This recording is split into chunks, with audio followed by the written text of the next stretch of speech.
Welcome to the In Between podcast. We're so excited to welcome our guest this week, Resa Troyer. Resa has her very own website called yourdayyourstyle.com, and it is full of helpful printables, ebooks, tips, ideas, ways to help you get your life organized. And this is right up our alley, what we've been talking about this month, and we are so excited to visit with her today. So sit back and enjoy this week's episode of the In Between podcast. Hi everyone, welcome to another episode of the In Between. We are excited to have my friend from college, Resa Troyer. So hi Resa. Hi, Paige and Leslie. Thanks for having me. Yeah, we were just talking to realize we haven't seen each other literally since the year we graduated college. Yes, in what was that, 2001? 2000, yeah. So almost the 90s. Yeah, that was a long time ago. That was a long time ago. Yeah. But we are really excited to have Resa with us today. You are going to absolutely love her. She's going to share some great tips and thoughts and ideas with everyone. But before we get into interviewing her, we want to start off with our Into It and Over It that we do every week. So I'm going to kick us off. Leslie, what are you into this week? So mine is kind of random. It's not like a product or anything. I have found that since I have lived here in Nashville, I'm gonna combine my Into It and Over It. So sorry, I'm breaking the rules already. So for me, I've always kind of been like I'm definitely an introvert, but I don't know. I'm just kind of weird. I'm just gonna say it. But so here's what I'm into. I am into giving compliments. And let me tell you what I mean. So I was at church the other day. It was our first Sunday back at church after being gone for the holidays. And I ran into a friend of mine there. And I mean, I just met this person like in August. So we're not like best of friends, but we're developing a friendship. Anyway, she was working at the kids check-in. And I was dropping the girls off at the kids' classes. And she just came around, gave me a hug, which is another thing. Not a hugger, but I'm learning. Anyway, and she gave me a great compliment. And just out of nowhere, she's like, "You look so pretty today." Like, I don't know her well, but it doesn't seem like she's just real. She doesn't just throw stuff like that around all the time. So obviously I looked amazing that day or something. I don't know. But it was just this compliment out of nowhere. She's like, "You just look so pretty. Oh my goodness. I'm so glad to see you."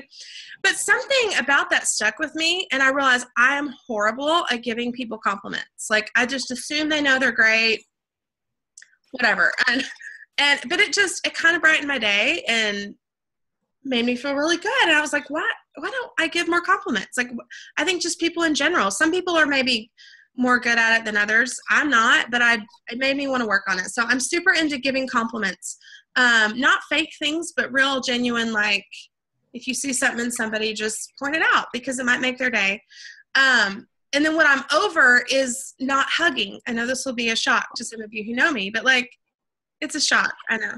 I've been very like, no, I'm good. But it's nice to get a little hug every now and then. So people here are just way more affectionate, and it kind of took me off guard the first couple months. I was like, I don't even hardly know you. Like, I don't hug my family that much. Like, what are you doing hugging me up in my space? But I'm just kind of learning to get over it because it's a good thing. That is a good thing. My problem with hugging is I'm an awkward hugger. I don't know if anyone else is like that. Or did you happen to see the video of the Golden Globes where Emma Stone tries to hug like the producer of La La Land? I don't know if either of you saw this video.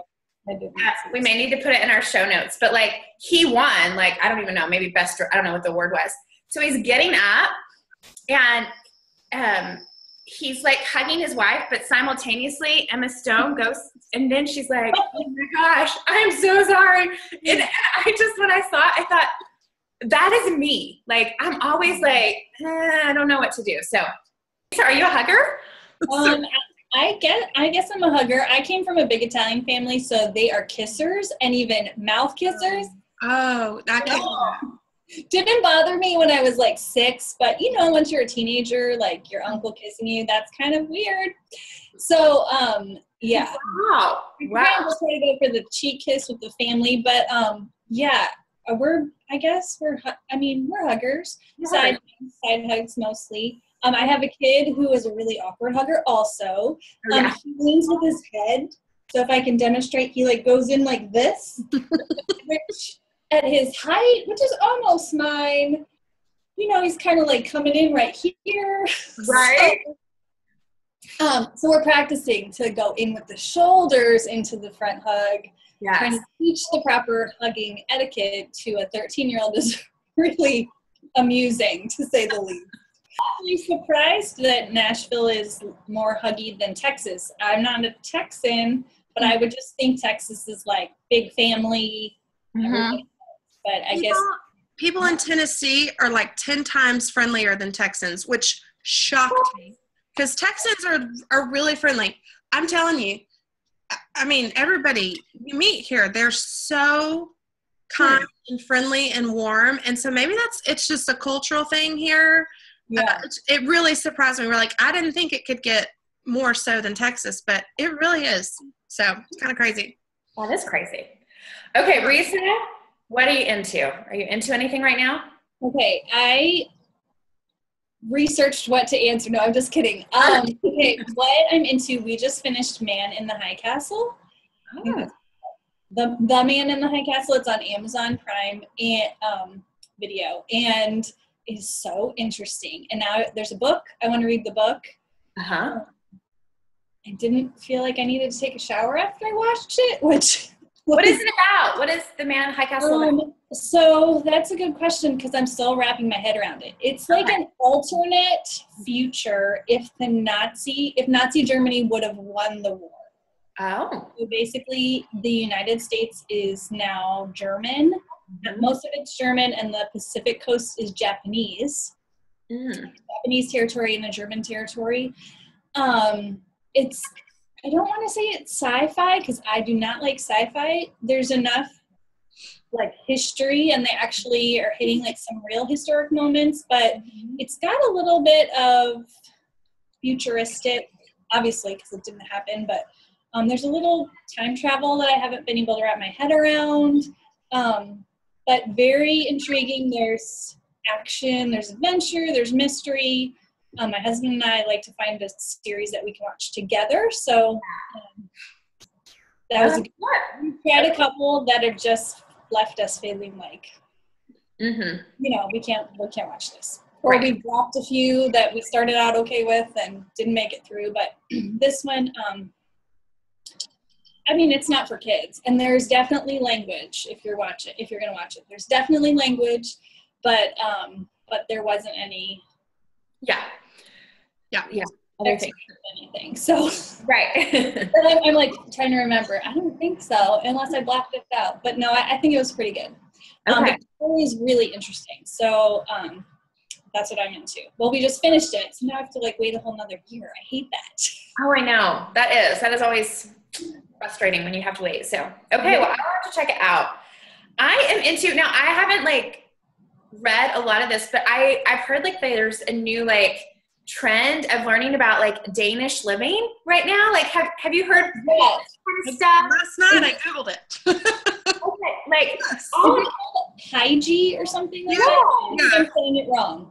No, I think that's right. So, and it's all about like making your life cozy from what I understand. And so like drinking warm drinks and having fires going and having a candle, which kind of makes sense. I have this friend who is from that area, and she told me one day we were talking that every morning the first thing she does is light a candle, which I thought that's interesting. And she said, you've got to try it. It totally will change like your mood. And so I think it kind of goes back to this because she grew up, not Danish, but she grew up in Switzerland. And so I'm just really intrigued by it. And it's probably because it's the winter, but I want like a warm drink with me almost at all times. But I'm also struggling a little bit because I'm trying to limit my caffeine intake. And so I'm trying to find more decaf warm drinks that I really like, because I don't like most herbal teas. But so I'm drinking like decaf coffee a lot, but I'm really interested in this whole hygiene thing. I'm kind of into it. Yeah. I read when I was Googling that it's pronounced like Huga. Oh, that sounds more Scandinavian. Yeah, because I was saying hygiene and it was like pronounced, it was like HEW-GAH, Huga or something like that. I mean, don't like quote me on that, but that's, I don't know. But yeah, I was just reading about it last night because my cousin posted something on Facebook about it, and I was like, this is kind of my life. Anyways, blankets, warm drink, candles, cozy. Cozy sweaters. Yes. Cozy sweaters. Yeah, I'm into it. I'm thinking I'm gonna embrace it for the winter. Yeah. Yeah. And what about over it? What are you over, Resa? Okay, I am over clutter and half-finished projects. Can I get an amen? Oh my gosh, we started cleaning out the basement over winter break. I was like, I haven't done this project. I've had half of the materials to do it for like years. Some of the things I was like, if I don't get this done in 3 months, it's out. Some things I was like, I'm never going to do this, it's out. That's a good rule. If I'm not going to do it in 3 months, it's out. It's out. It's just taking up space. Clutter takes up time and energy, and I don't have any extra. So, and just the extra, I don't know. I just kind of feel like I want to just like empty my house and like start over. Exactly possible, but I'm just feeling like, why do we have 5 tubes of toothpaste? Like, I just want 1 tube, like just simplifying and decluttering. Yes. Yeah, for sure. Mine is, I don't mean to be deep because we haven't been deep really after awkward hugs and yoga and everything. But really what I'm over, and this is more just for me personally, I have just been convicted lately that like I give easy answers a lot of times to people, like even just like unknowingly. I don't know if that makes sense, but I think when it dawned on me was last week, I have a friend going through just a really hard situation, and we were texting. And probably the problem too is we're texting about hard stuff when you just need to like talk, And so I like wrote this whole like discourse, but I went back and I read it, and it was just like, it was all just like cliche and easy answers, and just like, and so far I just like deleted it all. I'm just like, I'm just sorry. Like, I don't know what to say. Like, I'm so sorry. So, I'm trying to first get over just throwing out easy answers, because I realize all they do is they make me feel better. Like, okay, I said something, I kind of, and I want to genuinely help people. So, so that's kind of a turn there, but I don't know. Do you guys find yourself, are you prone to that ever? Or what do you do when someone's like in those hard situations and you want to help, but like you also want to be genuine, Yes. Go ahead. Oh, I think that you're right about texting. We are used to not writing full sentences even, and just kind of trying to like check it off the list. Like, I responded to that text because I don't know about you, in any given day I get dozens of texts, not to mention all the ones from school and the kids. Right. So you're like, okay, if I don't handle this right now, I'm going to forget. So you're like, this is all I can punch out, right this minute. So you do, it does kind of take the, your personal, not your personality, but your personal contact out, because it's more like a checklist. Right. Yeah, I know. I don't know. I think that's hard. I think that's something that's good to work on. I think it also depends on the person. I get people, just like they want to vent, or like they need to get it out, and it doesn't really matter what you say. They're not. Yeah. And so they're not going to do anything with that information anyway. So I don't know. I think don't be too hard on yourself. But no, I know. I think you're giving the word they need in the season that they need it, and just being into that and stopping. I know that same with our kids. We need to sometimes we just need to slow down, give them a full answer. Sometimes it's not okay, but sometimes they need that full response also. Yeah. That's good. That's true. So, okay, those were our introits and overits. So, I'm going to tell everybody a little bit more about you, Resa, and then I'll let you introduce yourself more a little bit as well. Like I said, Resa and I, we went to college together, and we were chaplains together. Is kind of what we did, and got to know each other well that way. And I feel like from the very beginning, when I got to know you, Resa, I was always so amazed. You were always great at like organizing. No, this is great at like, you were great at like organizing things. I always liked how you were a great problem solver. And anytime there was like a problem, you had this great solution.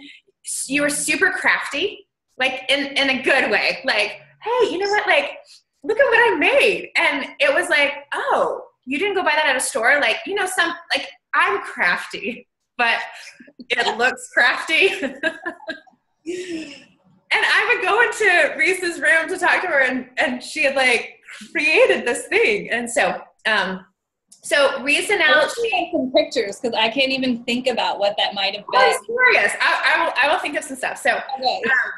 So Resa can tell you, but she is originally from New Jersey. She already told us she's from an Italian family, but she now lives in St. Louis, Missouri. Her husband is on staff at a church, and she's got 2 adorable little boys.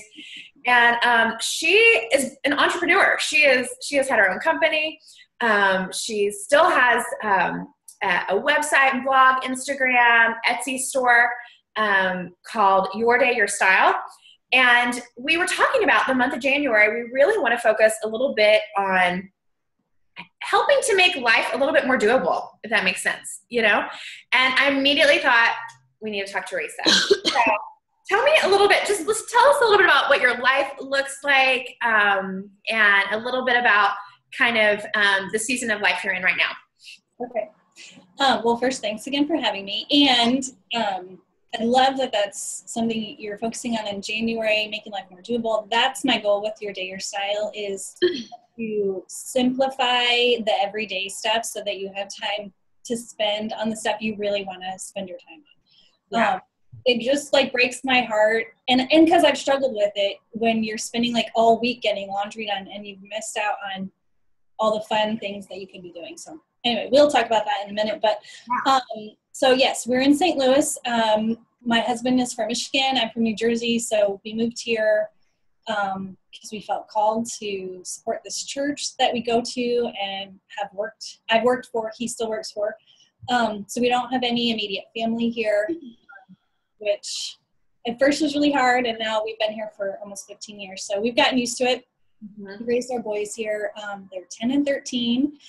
Not so little. The 13-year-old's like, every day he tries to measure. Which is a whole interesting phenomenon that I haven't wrapped my head around yet. Your baby being bigger than you is like, the brain. But what season we're in? We have been in a kind of prolonged transitional season that we're not really sure where it's going as a family, as a couple. Just with work and the kids, changing schools, middle school, and growing. And it just feels like we've gone the last few years, and right now just kind of going through a lot of transitions, going from having kids at home to having not an empty nest, but an empty daytime house. That's a big transition, was a big transition for me, just kind of what's my identity now that my kids are both out of the house and school, and what am I supposed to be doing with my time, and how can I best use that time? And anyway, so I guess that's what I'd say about what season we're in. We just had our 15th anniversary. I guess you did 16? Mm-hmm. Yeah. Yes. So we just had that big anniversary last spring, and I can tell you it's been like the best year of our marriage ever. We've grown so close, and it's just that aspect of this season has been awesome. I feel like as a family, we've gotten really like a lot closer. Having older kids, Leslie, as you know, having older kids is really interesting. It's really a great dynamic, at least for our family. So it's been a fun season, despite the unknown, kind of not sure what the future holds. We're just really trusting God and not stressing about it, but it does feel like I'm ready to like kind of be set again into something right season. So yeah, not sure what that is. yes, understand. Well, and we have so many, I mean, the whole point, our podcast is called The In-Between, because we love reaching people who are in that in-between. You know, it's some type of transition. They may know what the other side looks like. They may not. So I think you're right. I think so many people can relate to right where you're at. And I don't know that you ever totally settle, you know, because each time the seasons change, your kids grow and that, you know, they grow up and that changes, or your marriage, you know, takes on a new dynamic, and that you're just kind of always in flux a little bit, I guess. So I think that's good. And we're really trying to reach people there. So I was looking through your website a little bit, and because I am kind of like a little bit of a nerd when it comes to organization, and I get like super excited about it and making a plan and all this stuff. And so I loved, like, one of the things you had up was your ebook on meal planning, because that is something, and I'm the type of person, like, I will try lots of different things till I find what works. I think some people get frustrated and they try something and they can't figure it out, and they just kind of give up and feel defeated. And again, it may be one of those things where it sucks all their time away from doing the fun stuff. So share a little bit about either that ebook or some other things that you do practically to help in the everyday. Yeah. My best advice for time suckers is to take an inventory of your day and see what is actually sucking your time. Sometimes for me, it's my social media addiction. Sometimes it's lack of planning. Sometimes it's Netflix. Sometimes it's oversleeping. Just kind of inventory your day, see where you're actually spending time, and see what I like to this seems so like official, but in my real world, it's not this formal, but to develop systems that make those processes easier. So for example, laundry. I was doing laundry. I only have 2 kids, so I don't even know about you amazing moms with more than 2, but I felt like I was doing laundry every day. You leave the load in, you have to rewash it. Like, it was taking up hours of my week. Well, I had gone back to work full time and I couldn't do the laundry every day. And so I ended up having to resort to doing it like once a week. And I realized that it saved so much time to compartmentalize and just do laundry one day. You either have to take better care of your clothes so you're not washing them so often. We had to buy enough underwear and socks so everybody had enough for the whole week. But it just saved me so much time to kind of what people will call batch your work instead of spreading it out. So you're actually walking into the laundry 7 times, you're folding clothes. I just do it. I go to the laundry room. You know, I do have to go in there and switch it, but I only fold once, and I'll get sorted once, and, you know, and I have a post on how I do my laundry, but something like that, just looking at that practical thing that you think you're saving time by throwing a load in between things. But at least for me, I was forgetting that I'm rewashing it. I'm not drying it properly, then I'm having to iron, like just simplifying my process. And sometimes it looks like you're taking a little bit more time to get it done. But in the end, I felt like things like that saved me so much time in the end. So that would be a suggestion. But I'll go back to the meal planning. Again, while I was working full-time, trying to get dinner on the table as a working mom, coming home, especially if you have I had little kids, toddler and a school-age kid, was like, even before I was working, 5 o'clock was like, I don't know, I called it the witching hour, and I'm not even into witches, but it just seemed like dinner time, everybody like had a poopy diaper, crying, throwing fits, chaos, spills, like too many crazy things were happening at dinner, and it was just throwing off the rest of our night. It was like you just were exhausted as soon as you finished cleaning up for dinner. There's got to be a better way. This is it's supposed to be the all-American dinner time. We all sit at the table and we're happy to be here, and everyone's like, ah, Yeah. and I'm stressed or crying or sweating, So I started just, before I actually was really meal planning, I just started trying to figure out a way to make that dinner time less psycho. And the first thing I remember doing, because now my kids are teenagers, the first thing I remember doing was prepping my dinner or even cooking my dinner during the day, because 10 o'clock was a great time. Maybe Elmo was on, kids were content, nobody was crazy. The kitchen was still a mess from breakfast, so why not just continue? I'm going to clean it up. So I would just start prepping dinner, either chopping things or even preparing the casserole or whatever I was making, getting it ready, but I would cook it later. Sometimes I cooked it then, whatever. I would just get dinner ready in the morning when I was already in the kitchen and things were already a mess. Then by 5 o'clock, it was like either heat it up or put it on the table. We're good to go. And it just de-stressed. It changed the whole atmosphere of our family, just rethinking that process. I think, we're just used to like, okay, what do I have to do next? What do I have to do next? If you can take a couple seconds to kind of look at the problem and try to prepare yourself, that little simple change of just prepping dinner in the morning changed our whole dinner time. And I was just so grateful to have kind of figured that out. But then stop me if I'm babbling or anything. But, no, that's good. That's really helpful. Once I was working full time, just trying to get dinner on the table every night was like, it was hard. It was really hard. We were eating out. I worked next to Whole Foods, which was terrible for my paycheck, but I'd stop and pick up an easy, rotisserie chicken or a pizza or something and bring it home for dinner. And you're commuting, you're picking kids up from daycare. Who's going to get the kid from this place and this place? And it was just, do we have to eat dinner? It was like just one more thing to add to this already crazy 2 hours of my day. And my girlfriend said, you've got to figure this out, because this is like dinner was more stressful than the working part. So, and it's like, shouldn't be that hard.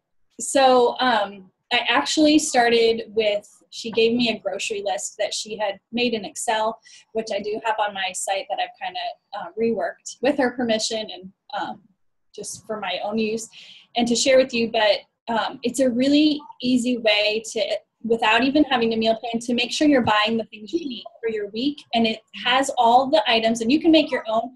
Write down all the things you normally buy, because if you pay attention to your cart, you're pretty much buying the same thing every week. Yeah. So all the things you normally buy, and then I have it on the fridge with a highlighter. And when we're almost out of toilet paper, train your kids to go highlight toilet paper.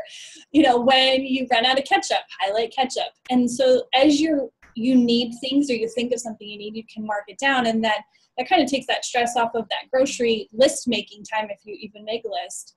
Mm-hmm. Oh, I already know, I'm out of garlic, salt, or chili powder, or whatever, so that when you're ready to make your meal, you're not missing ingredients. Because I think that's a major hang up for people, is they go to make something and they don't have everything they need.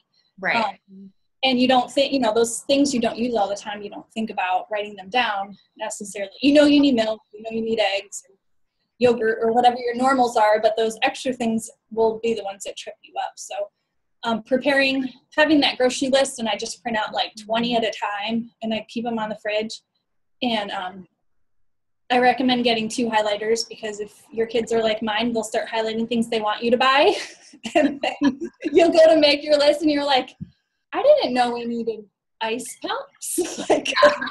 And they've already, picked them out for you. Yeah. So that really helped me even before getting to actually planning meals, but just kind of simplifying some of those things and looking at what's tripping you up and how can I get creative with making this part of my day easier. That's really helpful. As you're talking, I keep hearing you say the word stress.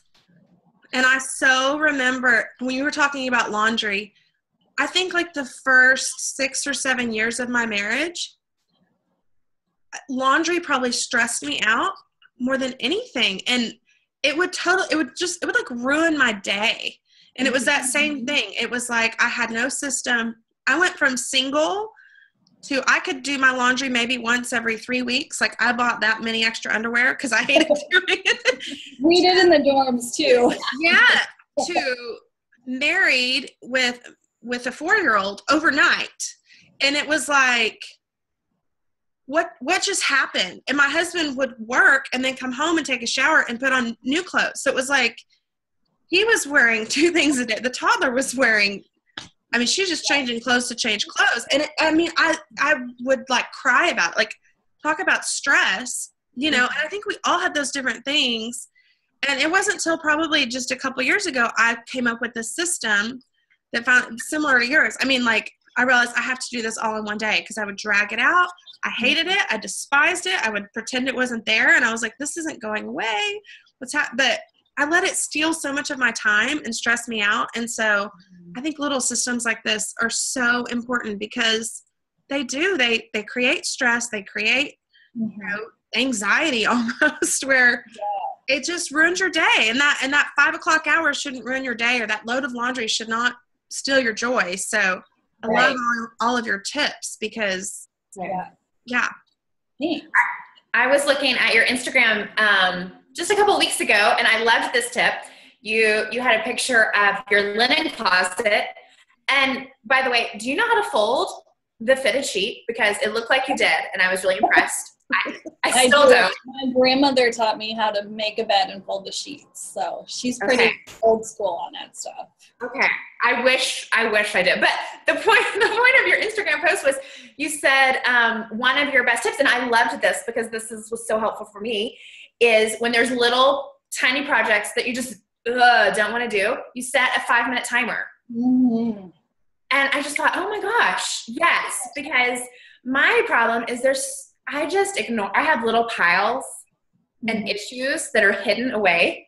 And every time I open like my makeup drawer, oh, good Lord, you know? And I thought I could totally clean that in 5 minutes. Yeah. So I thought that was a really great tip. Because our brain over exaggerates or underestimates time.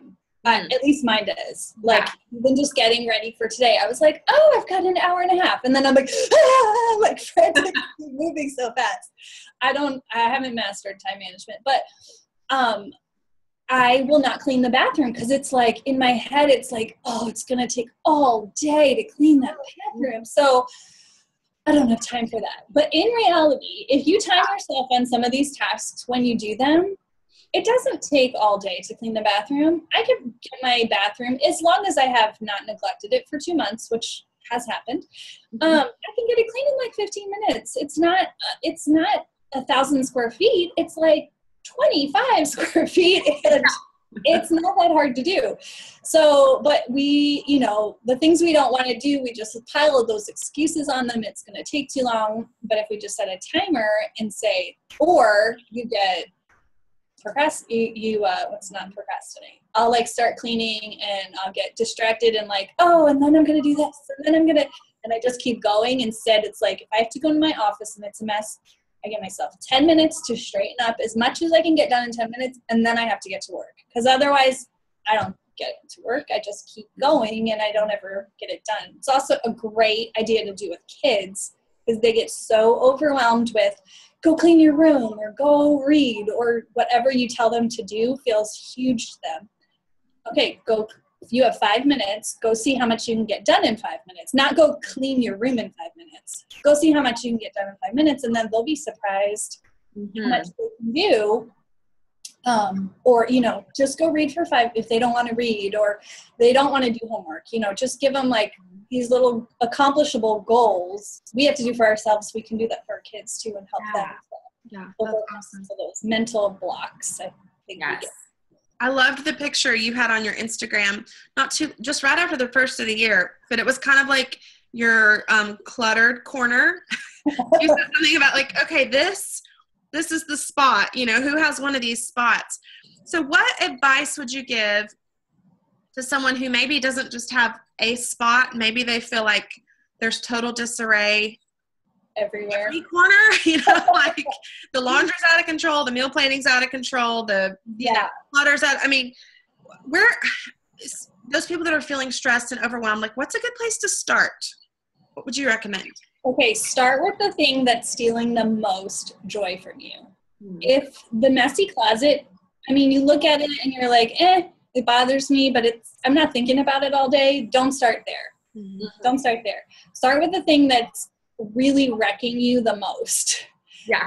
And then make little changes. And don't do like 5 at a time. Like I was saying with my meal, I have gotten to where I plan a week of meals at a time, and I shop for the week of meals, and we eat like I have a calendar. We pretty much eat what I've planned in advance. So that's where I am now. But where I started was just prepping dinner in the morning.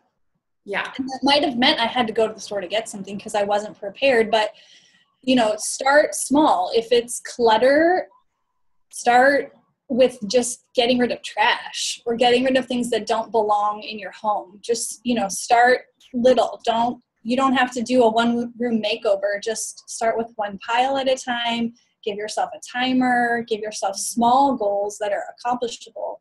I think one of our problems as Americans with clutter is not only do we have too much stuff, but we haven't assigned a place for that stuff to be.